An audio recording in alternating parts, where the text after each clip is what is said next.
Alright,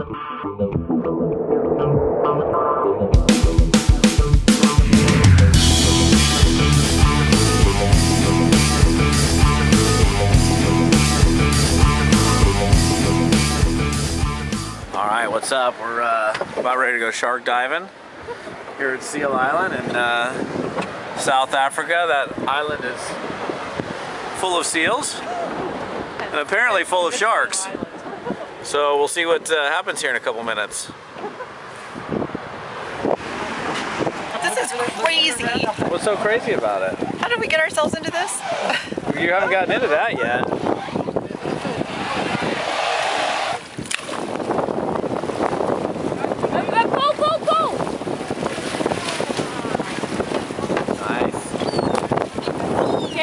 Get ready, everyone.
Out there, but some nice views, close-ups, and I think I might be the only one on the boat that hasn't got sick so far. So, what was it like when you were down there? Except for the captain, of course, he never gets sick, does he? Once in a while. He's waiting.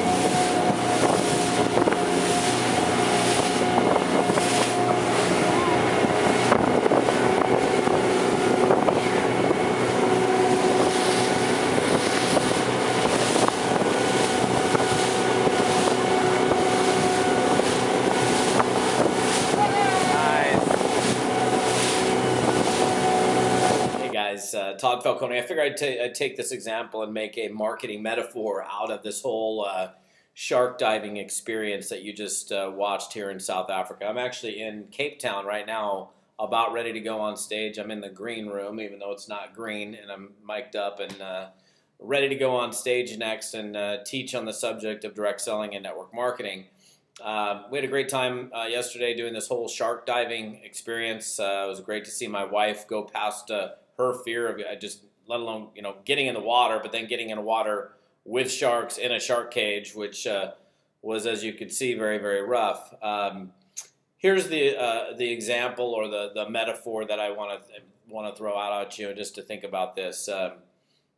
There's a book called How to Swim with the Sharks Without Getting Eaten Alive by Harvey Mackay that's been out for a very long period of time. And I think to some extent, we as entrepreneurs, as home business professionals, are out there swimming with the sharks. There's people that are wanting to eat us alive, nibble at us, bite at us, chew us, eat us, do whatever they want to do. And how is it that we are able to survive in the oceans of entrepreneurship without getting eaten alive? And I really look at that cage that you saw in the video, and to me, that's the way we protect ourselves. We put ourselves within a cage, of course, like literally in a cage, so that the shark can't come up and eat you, because likely it probably would if it had an opportunity. If we're talking about the oceans of entrepreneurship, what's the cage? What's the protective barrier that we have? That protective barrier is our friends that we surround ourselves with, our supportive environment of other highly successful people or people that are moving in that same direction. It's a blanket of security. It's the constant exposure to education and sharpening our saw and working on our skill sets and working on our self-confidence. That self-confidence gives us the ability to survive in that world of sharkiness that might be going on out there. And just, I think it was just it was a great day. And yeah, I was the only person that did not get sick on the boat other than the captain, which was pretty cool. But more importantly, just watching people get in the shark cage and be protected made me think about, well, how do we protect ourselves again in this business as entrepreneurs? We protect ourselves by, and this is something you should be doing, and if you're not doing, be asking yourself, well, why am I not doing this? Why am I not doing everything that I possibly can to protect myself from the things that are always constantly coming my way out there in the marketplace? And otherwise, you're left wide open. And when you're left wide open, unprotected, and not ready for something to come your way, you're going to get eaten alive. And that's kind of if you've ever read Harvey Mackay's book, there's definitely some of that aspect in his book. So, how much are you studying? How much are you working on really sharpening you and more importantly, strengthening you to protect yourself from the things that come your way as a business professional? And I'll tell you, after having done this for the last 25 years, that if you're not spending some time or some very significant time working on protecting yourself through education, through knowledge, through surrounding yourself with other successful people, through really working on your center strength, your heart strength, your mental strength, then you're missing out. So I know it was a fun video, and I thought, well, maybe I'll just do fun. But since I'm putting it on my blog, I have to throw a little marketing metaphor, a little lesson in there. So that's it. Great times. We'll see you. I'm going on stage. In fact, I think somebody's coming to get me. So I got to go. Bye. Oh, they are. Bye. I got to go.